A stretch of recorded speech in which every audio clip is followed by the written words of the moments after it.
Welcome to my YouTube channel, The Management Room. I am your tutor, Rita Phyllis. In this video, we are looking at steps in the human resource planning process. The human resource planning is a process of forecasting the organization's demand for and supply of manpower needs in the near future. Let us delve into the steps in the human resource planning process. 1. Determining the objectives of human resource planning. The foremost step in every process is the determination of the objectives for which the process is to be carried on. The objective for which the manpower planning is to be done should be defined precisely so as to ensure that a right number of people for the right kind of job are selected. The objectives can vary across the several departments in the organization, such as the personnel demand may differ in marketing, finance, production, HR departments based on their roles or functions. 2. Analyzing current manpower inventory. The next step is to analyze the current manpower supply in the organization through the stored information about the employees in terms of their experience, proficiency, skills, etc. required to perform a particular job. Also, the future vacancies can be estimated so as to plan for the manpower from both the internal within the current employees and the external hiring candidates from outside sources. Thus, it is to be ensured that reservoir of talent is maintained to meet any vacancy arising in the near future.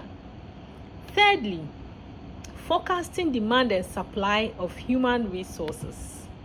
Once the inventory of talented manpower is maintained, the next step is to match the demand for the manpower arising in the future with the supply of available resources within the organization. Here, the required skills of personnel for a particular job are matched with the job description and specification.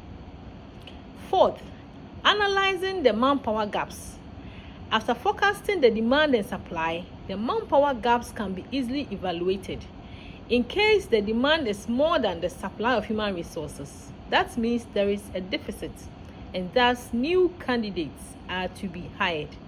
Whereas if the demand is less than supply, there arises a surplus in the human resources and hence the employees have to be removed either in the form of termination, retirement, layoff, transfer, etc.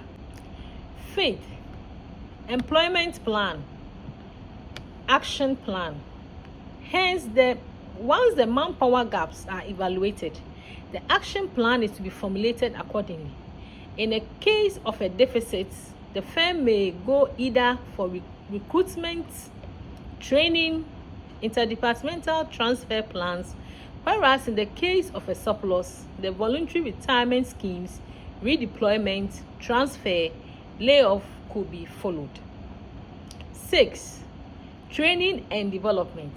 The training is not only for the new joinees, but also for the existing employees who are required to update their skills from time to time. After the employment plan, the training programs are conducted to equip the new employees as well as the old ones with the requisite skills to be performed on a particular job. 7. Appraisal of manpower planning. Finally, the effectiveness of the manpower planning process is to be evaluated. Here, the human resource plan is compared with its actual implementation to ensure the availability of a number of employees for several jobs. At this stage, the firm has to decide the success of the plan and control the deficiencies, if any. Therefore, human resource planning is a continuous process that begins with the objectives of human resource planning and ends with the appraisal of feedback and control of the planning process. Thank you for tuning in to my YouTube channel. I am your tutor, Rita Phyllis. Continue to tune in to our channel for more exciting videos on management and human resources. Thank you.